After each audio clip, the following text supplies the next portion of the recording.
welcome in our friend, a beat writer for the Mavericks. He covers the Mavericks for The Athletic.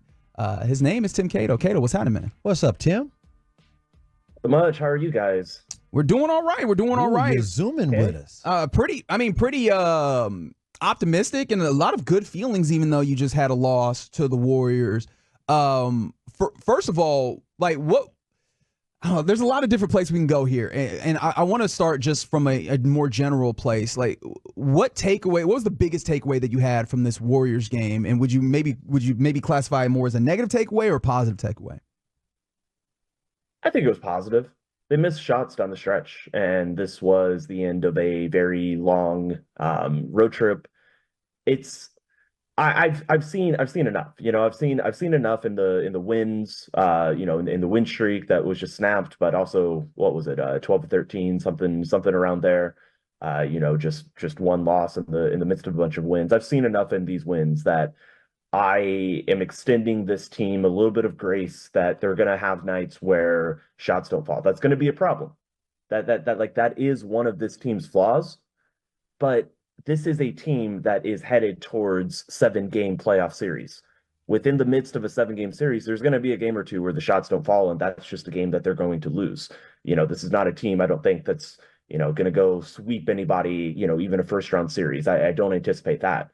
But I've seen enough that this team, when the shots do fall, that they're very, very hard to guard. That, when they look locked in and they just, look tired, not fully, the team we've seen over the past few games, past few weeks, they didn't look that against the Warriors, and that to me is not something that I'm going to worry too much about. And so yeah, still very positive. I still think that that's a game that they performed very well, and it just came down to some missed shots at the end, and that's okay. It's okay to drop one in that manner. I think a lot of people are looking at the Mavericks as the dangerous team that no one wants to face in the Western Conference playoffs. With that being said, do you think they're also noticing now that Luka Doncic is a serious MVP candidate? I think with the winning record, winning 11 out of the last 12, I think they have the second best record, actually the best record in the NBA since Kyrie came back from his hand injury back in early February. I wish there's still intrigue. I don't think Luka's going to win it. It seems very inevitable it will be Jokic. That said, I'm a voter this year, and I'm very, to me, it's between those two players. I think Shai's fantastic. To me, it is between two players. It is between Nikola Jokic and Luka Doncic. And the case you have to make that Luka deserves it over Jokic is that he is the best offensive player this season in basketball. And I think you could make that case. Jokic, maybe he's the best offensive player alive, but I think you can legitimately make a case that Luka, with his scoring, he is, his passes lead to, this is a second spectrum stat. They have a stat called quantified shot impact. And so basically it's a measure of how often an average player would make a shot. His passes lead to the best mark of any player. It is more likely that if you get a pass from Luka Doncic, it is going to be a better shot than any other player in the league, including Jokic. So a lot of that is, the lob passes, the stuff he does around the rim. A lot of it is the, kickouts to wide open shooters. Yes, maybe it's amplified because Dallas's shooters are a little bit more wide open you have to give that up to some of these inconsistent shooters on the team. But that's also because, you have to give something up. Luka does not play a play style. He plays based off how you defend him, because he can play equally well against any play style. You just have to make a choice of, we're going to trap him and get the ball out of his hands. We're going to try to contain his pick and rolls and probably concede lobs and kickouts, or teams are going to switch everything and he's just going to score 60 or 70 points on you. What about the fact that he's doing this, Tim? What about the fact that he's doing this with multiple starting lineups? The Mavericks have had more starting lineups than any team in the league because of the various injuries. Does that count for anything? That he's still overcoming all of that and got this team in 5th place? It contextualizes it.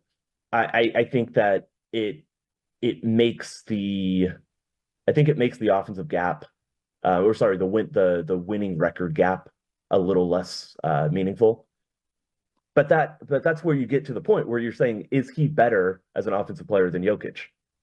Because I think Luka is a much improved defensive player. I think that he is less consistent than what Jokic has turned into.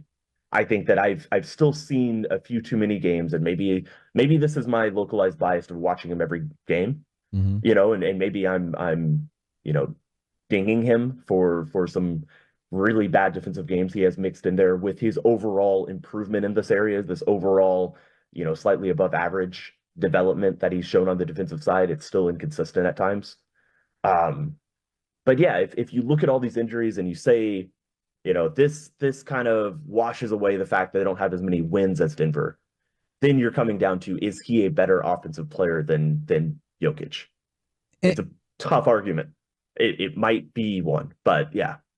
And to be fair, right, your gut feeling or your eyes kind of would match with, although we don't have perfect defensive metrics, the advanced metric like defensive win shares, Jokic does have more in that regard than Jokic, or Luka Doncic rather. So I think that is fair. But as we're talking to our guy, I was about to say Tim McMahon because someone texted in Tim McMahon, Tim Cato of The Athletic, right here on 105 The Fan. And Tim, I'm glad that you mentioned that you are a voter this year, because one of the things that I often think about, and I imagine is becoming a conversation again, as it often does this time of year, is what actually is the rubric or, the metric that we are, judging to decide who MVP is for you. So for you personally, what would you largely say is the criteria that you're utilizing as you're thinking through who could be the most valuable player in the NBA this year?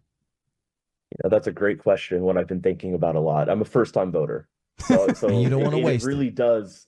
It really does. No, it really does feel like I have to go decide which metrics, which things to weight most. I think it comes down to who is it's best. Who is the best player in the regular season? I think that's what value has to come down to. And it's weird. It's like even the injury stuff. Like, do you deserve credit that your roster was limited? I mean, I guess credit for carrying them, but at the same time, you can't take away credit from a team that was healthy all year. And so like even that one is kind of I just keep going in circles around it. I think that can justify the fact that Dallas doesn't have as many wins as Denver, but I don't think it gives Luka an advantage just because another superstar player did not have to deal with injuries. I just think it maybe levels the playing field. And then we're back to the same question. Can you truly say that Luka is a better player, has been a better player this season than Jokic? Would you then would you have an appreciation for and consistently if the NBA gave the criteria, because right now they leave it open to the voters' interpretation? Would that make this whole process better if the NBA gave us a general idea of the criteria for what makes an MVP? I mean, I don't even know what criteria they would take. How do we weight on off court stuff? Right. Luka, when Luka's on the court, Dallas is a much better team. He's the most important player to this team, obviously, no question about that. Denver has been a better team when Jokic is on. Then you try to parse, is that because he plays with the starters a lot, but he also has been playing with the bench unit some? And, does the difference matter? Does it matter how the team plays when you're off the court? I don't think that really matters. What matters is how good you are, how much of a difference you're making when you're on the court. Because your team being worse, losing points when you're off the court, that just might be something that's dictated by the way that the lineups are chosen to be structured. But I want to see. But yeah, I don't know. I mean, it really does feel like there are so many metrics. So I just keep coming back to the same idea. Like, who is the better player been this season, this regular season? And it's really hard, but to me, it's between those two players. Have you heard anything new about Derek Lively's knee or Josh Green's ankle? I'd be surprised if Josh Green isn't back this week, at least by Sunday, just based off the level of on-court activity that we've been seeing him do. I think he's very close to a return. Lively, yeah, I mean, I haven't heard much. I wasn't in Golden State. I wasn't in Houston. I was on the trip before that. But Yeah, haven't heard anything. The word on the street is a couple weeks. So, um, I think the idea, the, from what I picked up on, one conversation I had about it very initially, hopefully it's on the shorter side than the longer side of that. So, but nothing imminent to nothing news breaking to report here, unfortunately. With that being the case, I mean, Lively feels like he'll jump right back into rotation. He's very important. He's vital. Josh Green is an interesting one, and I asked CA this question. And I'll turn it to you as well. Do you at all get the feeling that Josh Green might find himself on the outside looking in of the playoff rotation, considering the time that he's missed and how vital it is to kind of solidify what this team is doing headed into the playoffs?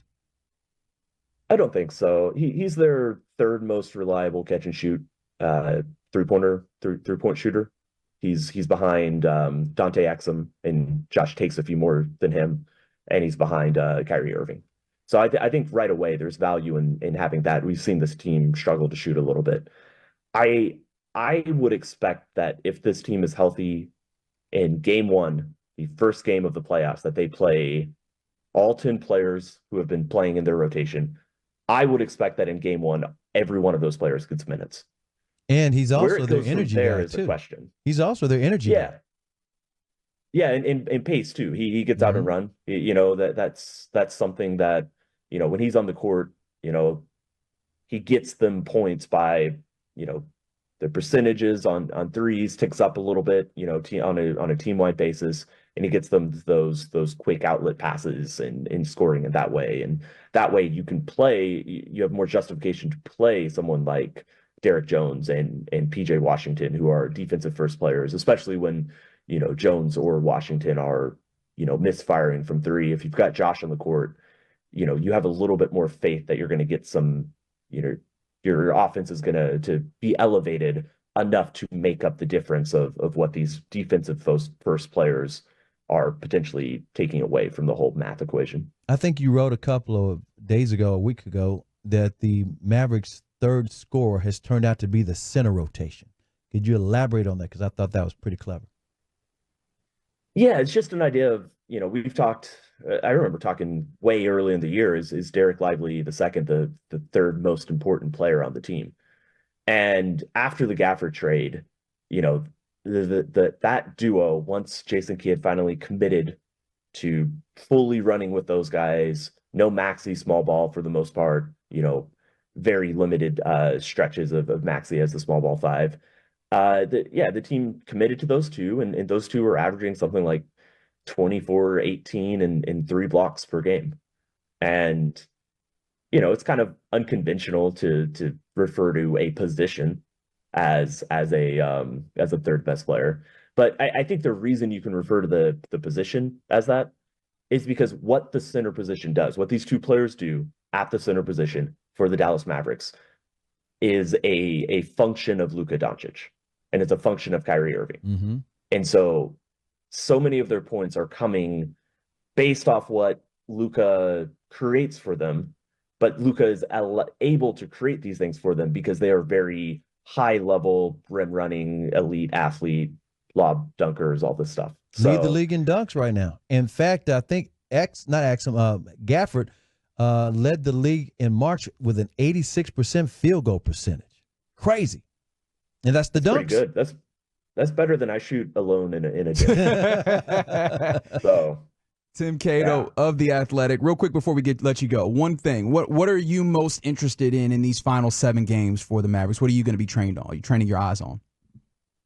I mean, it feels like a cop-out, but I'm interested in the standings. I'm very curious what playoff matchup they end up with. Yeah. Because the answer is anybody but Denver. I think they have a very, at worst, a 50-50 shot against, or right there. I mean, I think they want to avoid the Clippers, and I think they want to avoid Oklahoma City in the first round, just because Oklahoma City I think they have advantages against OKC, but that's a really good team, and they've proven that over and over again. So if they can get a Minnesota or a Pelicans, I think that's a better scenario for them, because I think this team should want to be playing deep into May. They've proven that they should be expecting that. There you go. His name is Tim Cato. He covers this Mavericks team for The Athletic, and he's very good at it. Tim, we appreciate you as always, man. Of course.